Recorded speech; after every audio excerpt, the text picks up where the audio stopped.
हम सभी यात्रा करते हैं, अनुभव प्राप्त करते हैं, जिनमें से ज्यादातर को हम कभी नहीं भूलना चाहते। लेकिन क्या आपको कभी इतना भयानक अनुभव हुआ है कि आप ना तो उसके बारे में बात कर सके और ना ही उसे अपने तक सीमित रख सके? यदि आपका उत्तर कोई नहीं है तो या तो आप मजाक कर रहे हैं, या आप बहुत ही ज्यादा भाग्यशाली है, क्योंकि ऐसे लोग हैं जो ये दावा करते हैं कि उन्होंने ऐसी चीजों का अनुभव किया है जिन्होंने उन्हें लगभग मौत तक डरा दिया था। आपको अब भी विश्वास नहीं हो रहा? खैर, तो क्या आप भारत के प्रसिद्ध 4 टूरिस्ट डेस्टिनेशंस के 4 अलग अलग लोगों के इन रोंगटे खड़े कर देने वाले अनुभव के बारे में जानना चाहोगे?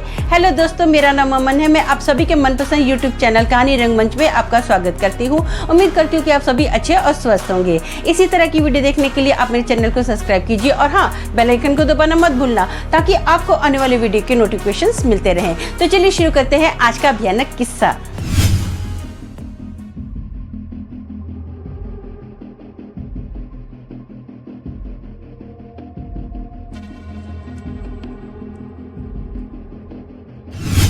दोस्तों, आज का जो किस्सा है ये शिमला का किस्सा है। यहाँ पर ना एक अर्पित नाम का लड़का रहता है जो कि 10वीं कक्षा में पढ़ता है।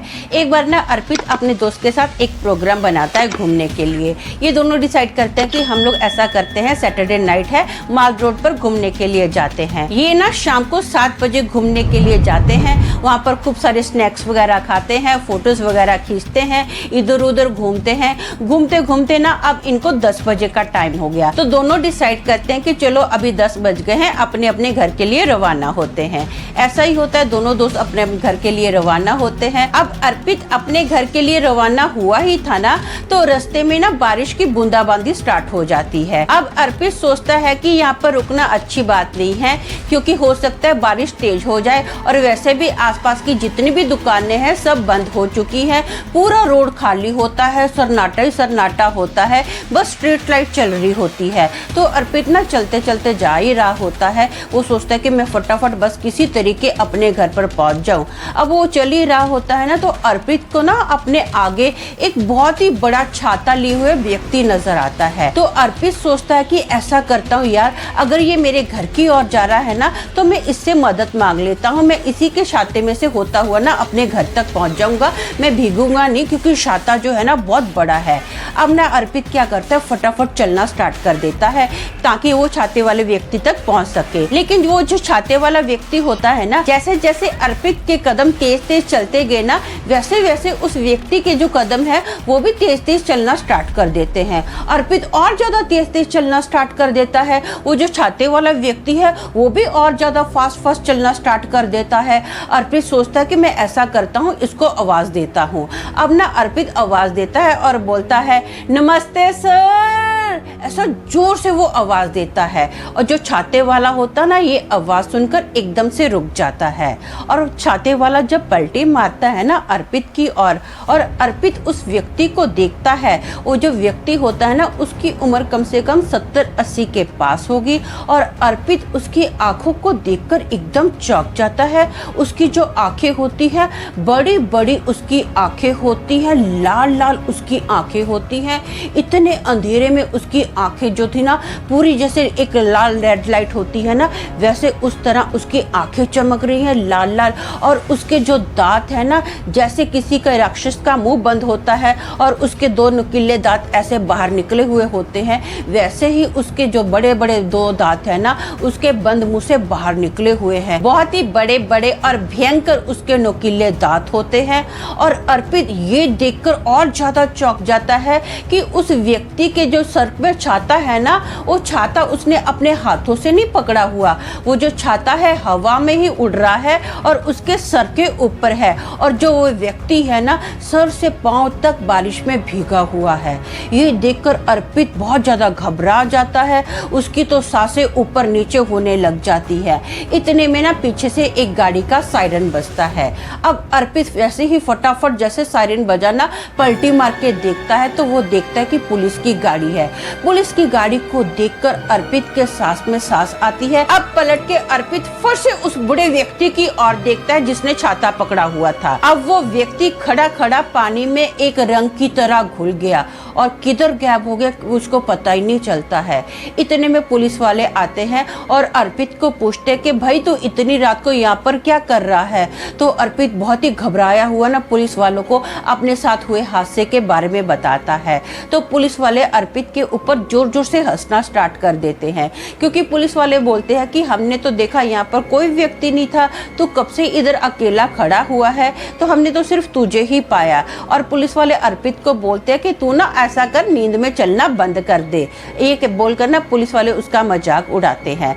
लेकिन अर्पित को अपने मन में पता था कि ये जो उसके साथ हादसा हुआ है ना, ये उसने कुछ सपना नहीं देखा है, ये सच्ची घटना है। अर्पित को ऐसा महसूस हो रहा था कि ये घटना आज मेरे साथ हुई है, इससे पहले ना जाने कितने लोगों के साथ ये घटना हुई होगी।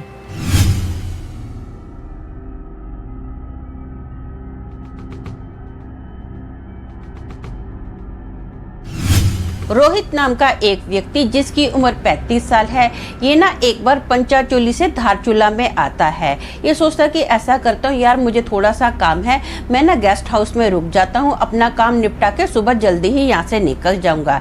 ये ना यहाँ पर गेस्ट हाउस में रुकता है। लगभग 10 बजे का टाइम होता है। ये अपना खाना वगैरह खा लेता है, लेकिन ये नोट करता है कि इस गेस्ट हाउस में ना इसके बिना कोई भी बंदा नहीं है।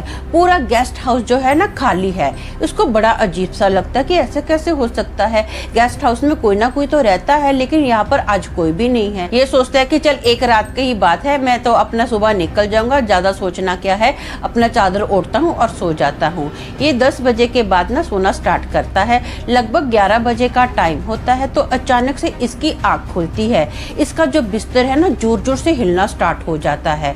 ये बहुत ज्यादा घबरा जाता है। फट से ये अपने बिस्तर से उठता है। अब देखते देखते इसका जो बिस्तर है ना धीरे धीरे वो ऐसा ऊपर हवा में जंप करना स्टार्ट कर देता है। इसको ऐसा लगता है कि कोई भूकंप आ रहा है, बहुत जोर से भूकंप आ रहा है, जिसकी वजह से मेरा जो बेड है ना वो ऐसा हिल रहा है। ये बहुत ज्यादा टेंशन में आ जाता है। फटाफट रोहित ना अपने चप्पल पहनता है और अपना मोबाइल हाथ में लेता है और रूम से बाहर निकलता है। अब जैसे इसने अपना कदम रूम के बाहर रखा ना, तो अचानक से पूरे गेस्ट हाउस की जो लाइट थी ना गुल हो गई। पूरा अंधेरा ही अंधेरा छा गया। अजीब सा एक घोर अंधकार छाया हुआ है। चारों तरफ नेगेटिविटी ही फैली हुई है। इसको बहुत ज्यादा डर लग रहा है। ये ना डर के मारे थोड़ा कांप भी रहा है।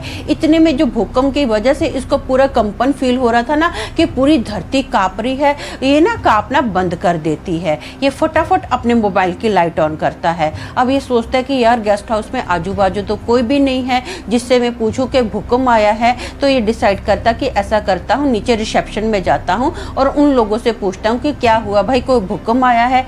अब ना ये सीढ़ियों पर अपने मोबाइल की लाइट ऑन करके जा ही रहा होता है। जैसे ही इसका कदम सीढ़ियों के नीचे गया ना, तो ये देखता है कि गेस्ट हाउस में तो लाइट ऑन है और वहां पर ना 2 व्यक्ति बैठकर टीवी देख रहे हैं। ये लोग क्रिकेट मैच देख रहे होते हैं। जो रोहित है फटाफट इन दोनों व्यक्तियों के पास जाता है और पूछता है कि क्या हुआ, कोई भूकंप आ गया था। ये ना बहुत घबरा के ये बोलता है। तो दोनों व्यक्ति बोलते हैं नहीं, कोई भूकंप नहीं आया है, सब कुछ नॉर्मल है, हम लोग तो आराम से टीवी देख रहे हैं, क्रिकेट मैच देख रहे हैं। तो ये बोलता नहीं यार, भूकंप आया था, बहुत भयंकर भूकंप आया था, लाइट भी चली गई थी, सब चीजें थर थर थर थर कांप रही थी। तो दोनों व्यक्ति बोलते नहीं नहीं नहीं भाई साहब, ऐसा कोई भी भूकंप नहीं आया, सब कुछ नॉर्मल है, सब चीजें एकदम नॉर्मल से परफेक्ट पड़ी हुई हैं, हम लोग कंटिन्यू जाग रहे हैं, किसी तरह का कोई भूकंप नहीं आया है। अब ये बहुत ज्यादा टेंशन में आ जाता है कि ऐसा कैसे हो सकता है, मेरे रूम की तो लाइट भी गई है, मेरे रूम का जो बेड है वो जोर जोर से हिल रहा था, तो यहाँ पर भूकंप नहीं आया, वहाँ पर भूकंप कैसे आ सकता है। ये ना बहुत ज़्यादा टेंशन में आ जाता है। पूरी रात ये जाग के निकालता है। ये पूरी रात टीवी देखता है। एक बार भी इसको नींद नहीं आई थी। बहुत ही घबराहट इसको हो रही थी। इसको ऐसा था कि किसी तरह बस मेरी रात निकल जाए। ऐसा ही होता है, पूरी रात ये टीवी देख के निकालता है। अगली सुबह होती है, ये फटाफट उस गेस्ट हाउस से निकल जाता है और कभी भी वापस ये उस गेस्ट हाउस में नहीं आया। इसको आज तक पता ही नहीं चला कि सच में भूकंप आया था या फिर गेस्ट हाउस में इसके साथ कुछ अननेचुरल घटना हुई।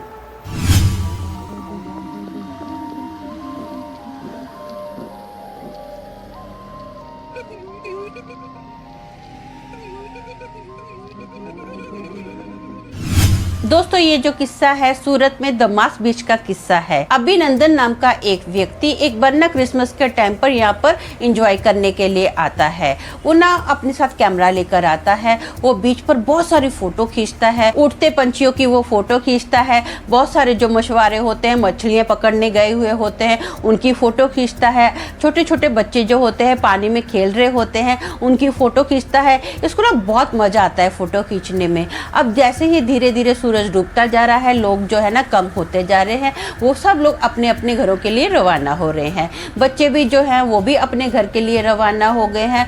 बहुत ज़्यादा जैसे ही अपना रात के 10:30 बजे का टाइम होगा पूरा बीच खाली हो जाता है। अकेला यही अभिनंदन जो होता है ना बीच पर होता है। ये बस थोड़ा टाइम बैठा होता है, ठंडे ठंडे पानी का एंजॉय ले रहा होता है, ठंडी ठंडी हवा आ रही होती है, बहुत इसको अच्छा लग रहा होता है।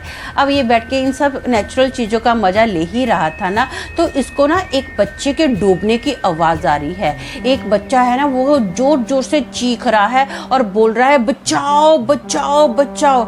ये आवाज़ सुनकर ना अभिनंदन बहुत ज़्यादा टेंशन में आ जाता है। उसको ऐसा लगता है कि एक बच्चा पानी के अंदर डूब रहा है। अब वो जो आवाज़ है ना ज़्यादा दूर उसको सुनाई नहीं दे रही है, ऐसा ही लग रहा है कि किनारे के पास कोई बच्चा पानी के अंदर डूब रहा है। जो अभिनंदन होता है इसको बहुत अच्छा तैरना आता है। ये फटाफट पानी के अंदर जाता है और बच्चे को इधर उधर ढूंढना स्टार्ट कर देता है।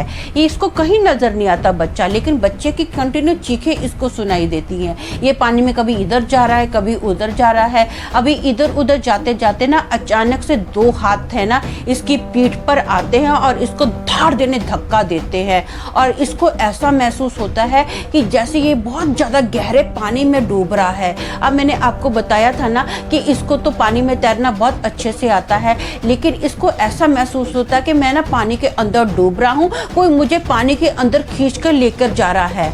अभी अपने आप को बचाने की बहुत कोशिश करता है। अब ये डूबते डूबते ना जब पानी के ऊपर आता है, मतलब पानी की सतह के ऊपर आता है ना, तब ये रियलाइज करता है कि यार एक धक्का लगने से मैं इतना गहरे पानी में कैसे जा सकता हूँ, क्योंकि मुझे तैरते तैरते 15 मिनट हो गए हैं तब जाके ये किनारा आया है। मैं इतना अंदर कैसे जा सकता हूँ एक धक्का लगने से।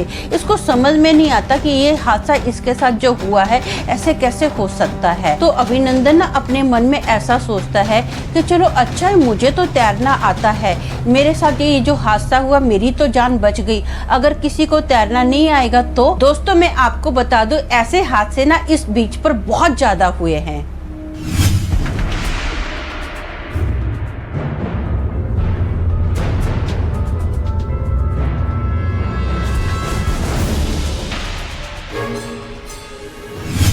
दोस्तों ये जो किस्सा है दिल्ली का किस्सा है।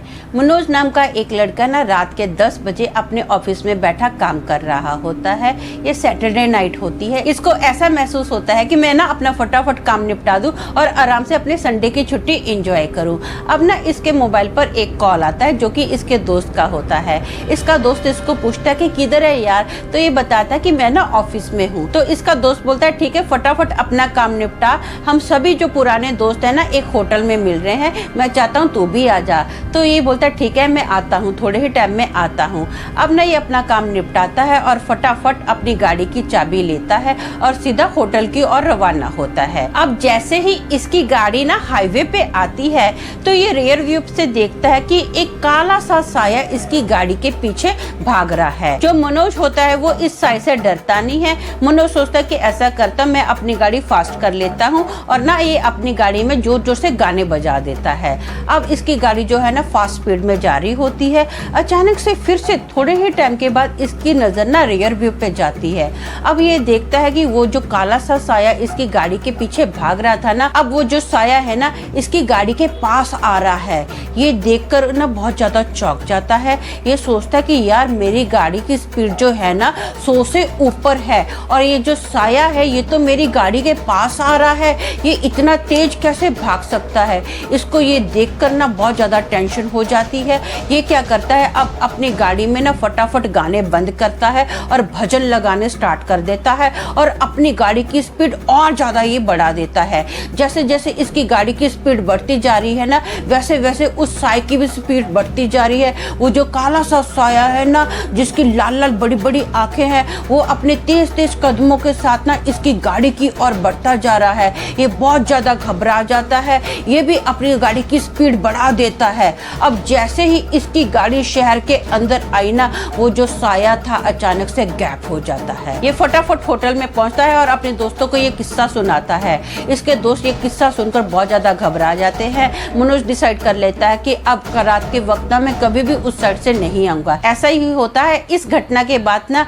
कभी भी मनोज रात के वक्त उस साइड से नहीं आया। तो दोस्तों, मेरा मानना ये है कि ऐसी भूतिया जगह ना भारत में और पूरी दुनिया भर में भरी पड़ी हैं। उन सभी पर मैं वीडियो जरूर बनाऊंगी, लेकिन अगर मैं ट्रैवलिंग पर ही वीडियो बनाती रही तो दूसरे भूत प्रेतों और पिशाचों के टॉपिक का क्या होगा। इसलिए कभी ये तो कभी वो, हर तरह के मनोरंजन आपको परोस के देना मेरा काम है, जो मैं अपने पूरे दिल से निभाऊंगी। पसंद आए तो लाइक कमेंट शेयर जरूर कीजिएगा। इससे मुझे और हौसला मिलता है इन अनोखी कहानियों पर मेहनत करके आप तक पेश करने में। तो आज के लिए बस इतना ही। कल फिर मिलेंगे और एक भयानक किस्से के साथ। तब तक के लिए शालोम, शांति और सलाम।